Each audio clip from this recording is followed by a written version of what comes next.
Today, I'm going to tell you about a cult you've probably never heard of. This is not fiction, nor is it exaggerated.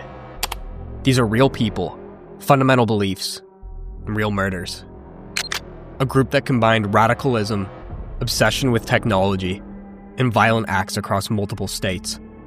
They weren't hiding in some remote place. They were online, among the public, right close to you. This is the story of the Zizian cult, where ideas turned deadly and the line between victim and believer disappeared.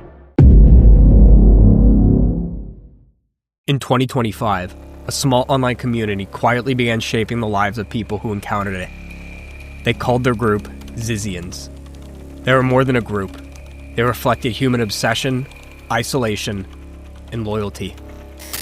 At the center was Jack LaSota, a former computer engineer who seemed calm and wise, but had extreme ideas. Court documents revealed that he created a community, presenting it as a forum for debate, and encouraged followers to examine the distinction between right and wrong, rules, and the way people think. He didn't boss anyone. He quietly steered conversations that slowly changed how members thought. People spent hours discussing deep and complicated topics. Investigators described posts analyzing AI, power structures, and ethical dilemmas. These online debates became structured exercises to test loyalty and decision-making.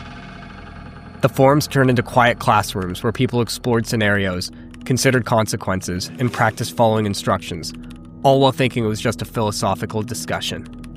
According to court papers, a conversation that began as theoretical spiraled into details on how in-person plans would proceed. Followers grew more devoted, not because they were scared, but because they were constantly engaged in intense thinking and exposed to extreme ideas. Using fake names, they shared analyses, moral exercises, and detailed notes, slowly creating a collective mindset. Investigators say this process was slow, almost invisible, but very systematic. Online interactions have replaced real-life relationships, leaving family, friends, and social life behind. By the time authorities realized, an extensive network had formed, not based on location, but on shared beliefs carefully shaped over time by LaSota's subtle influence.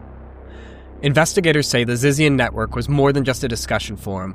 It was a deliberate plan for influence and control.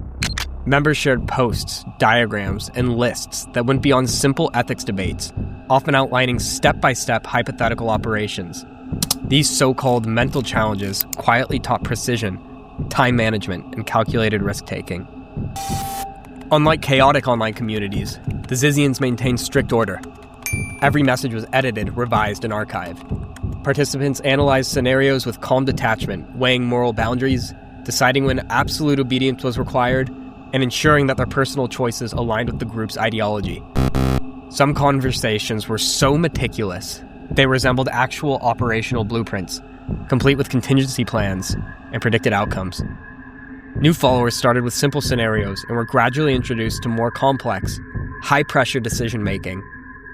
Each discussion tightened the group's internal structure, turning obedience into an instinct. Court documents state these exchanges acted as a training ground for real-world actions. Exercises evolved from loyalty tests to advanced problem-solving assessments, evaluating commitment, analytical style, and emotional control under stress. Observers describe it as a silent curriculum. No speeches, no grand gestures, just hours of methodological engagement that condition members to see extreme solutions as logical answers. Over time, the forums normalized obedience, sacrifice, and even hypothetical acts of violence. Debates on these subjects were conducted in a calm, almost academic manner, stripping away moral alarm until dangerous ideas seemed rational, even necessary within the Zizian worldview. By the time anyone noticed, members no longer needed persuasion. They had already trained themselves to think and act according to this group's extreme logic. Investigators say the Zizian network had dozens of fake name accounts, each adding to the group's shared beliefs. But a few members stand out for their direct links to real-world incidents. According to court documents, Trissa Youngbelt took part in the Vermont border attack in January 2025. Posts linked to her show meticulous planning, studying patrol schedules, predicting how witnesses might react, and completing loyalty exercises that mirrored the group's ideology. Investigators say her shift from online debates to real-world action was gradual but deliberate, shaped by months of steady exposure to the forum's influence.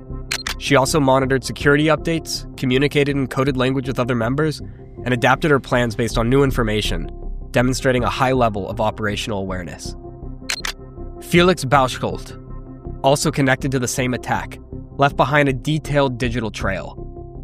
His post contained the group's signature what-if scenarios, imagining possible situations and outcomes as well as backup plans and moral evaluations. Even after he died during the operation, investigators believe his earlier input had already reinforced the group's methodological and tactical thinking, providing guidance that influenced others' decisions. Michelle Zajkow, accused of murdering her parents, showed how abstract online ideas could transform into direct violence. Her posts focus on themes of obedience, control, sacrifice, and the anticipation of consequences. Court papers say her writings evolved into step-by-step instructions aligned with LaSota's teachings, revealing how the group's slow conditioning process made extreme acts appear normal, even necessary. Investigators note that each member contributed according to their abilities, from strategic thinking to carrying out plans, creating a decentralized structure that embodied the Zizian belief system and followed it to function without relying on any single person. Additional evidence also indicates that members regularly enforced each other's commitment through online challenges, ideological debates, and recognition of loyalty, which strengthened cohesion and helped maintain secrecy while preparing members for real-world action. Investigators have pieced together a series of events linked to the Zizian network, each planned and carried out with frightening precision.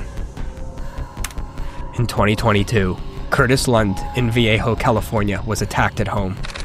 Court documents reveal that the attackers studied his daily patterns and weaknesses in advance, carefully calculating when and how to strike. Authorities also note that parts of the plan were guided through online discussions on the Zizian forum, while other elements required in-person observation and local knowledge.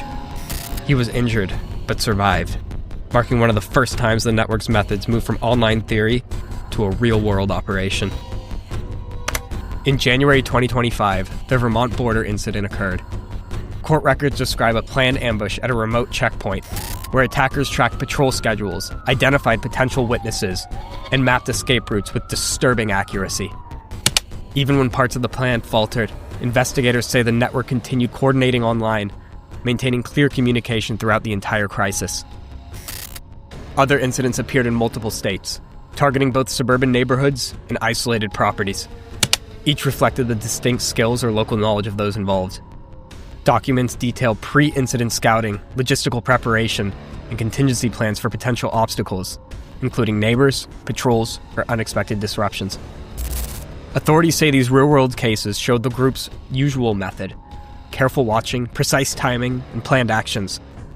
Their planning was so quiet and cautious that, until it happened, it was almost impossible to see coming. Members worked together online, closely monitoring their targets and adjusting their actions as needed, ensuring everything aligned with their beliefs and minimizing the risk of mistakes or detection. Investigators say the Zizian network was not just about violence. It was about control, influence, and shaping thoughts. Members spent months in forums discussing ethics, loyalty, and decision-making. What seems like abstract debate to outsiders was, according to filings, a structured method for testing obedience and building commitment. At the center, LaSota led discussions in quiet ways, asking tricky questions that pushed participants toward the group's ideas without saying them directly. He carefully shaped their thinking, built loyalty, and made members rely on his guidance. Investigators say he didn't command people to act. He influenced how they thought. Followers learned about the importance of absolute loyalty, personal sacrifice, and moral principles. Over time, these ideas became an integral part of their daily thinking, influencing both small choices and significant decisions. Experts describe this as psychological conditioning. The ideology acted as a guide, shaping thought and action. Members discussed what-if scenarios, moral challenges, and difficult choices, slowly pushing them to adopt the group's mindset. They praised obedience and questioned those who disagreed, creating an environment where people's thoughts aligned with the group. This slow process changed members' thoughts, feelings, and choices. Ideas they first discussed online turned into tangible actions. Over time, they followed the group's rules, supported each other, and acted in ways that would have never before, not fully noticing how much the group had influenced them. Authorities began taking apart the Zizian network after months of online investigation. Court documents indicate that dozens of accounts were connected across several states, often operating under layers of false names, encrypted chats, and shared logins. Investigators tracked patterns, timelines, and messages to find active members, piercing together a web of posts, diagrams, and coordinated exercise that stretched across months. In 2025, Jack Ziz LaSota was arrested. Court documents describe him as calm, reflecting the same controlled, careful thinking he displayed online. Investigators say he quietly guided the group's beliefs and monitored discussions, steering them toward ideas that reinforce the network's ideology while never openly ordering actions. Other members were arrested in stages. Some resisted with legal challenges, while others quietly cooperated, giving authorities detailed information about the network structure, communication methods, and ranking system. Investigators relied mostly on digital evidence, including forum posts, saved diagrams, loyalty tests, and private exchanges to link the group's ideology to real-world events. Authorities arrested Jack LaSota and other members, taking down much of the network. Digital evidence, combined with months of surveillance, helped connect online activities to physical incidents. The arrests demonstrate how digital footprints, even when carefully concealed, can expose coordinated networks of individuals. Court documents say that careful watching, detailed records, and systematic analysis helped law enforcement take apart a quiet but powerful system, showing how far an idea could spread before it was stopped. The Zizian network shows how ideas alone can be extremely dangerous. Investigators say it began online, quietly shaping people through discussions, debates, and exercises that fostered loyalty and obedience. What seemed harmless eventually led to real-world violence. Even after arrests, the story serves as a warning. Ordinary people can be influenced without force or drama to do disturbing things. The network's calm, methodical approach allowed it to be spread quietly, leaving little visible evidence until its actions were taken. Digital evidence helped authorities stop the group, but fragments may still exist online, hidden within seemingly innocent spaces. Investigators believe that even a small surviving cell could reignite the entire ideology. In today's digital world, being careful isn't just about spotting clear dangers, but also noticing the hidden influences that can push people toward harmful actions. The screen went dark. LaSota's words didn't vanish. They lingered, still in our minds. Every idea, every carefully planted thought had found a way to settle inside of us. Unseen, they grew, shaping how we think, what we question, and what we fear.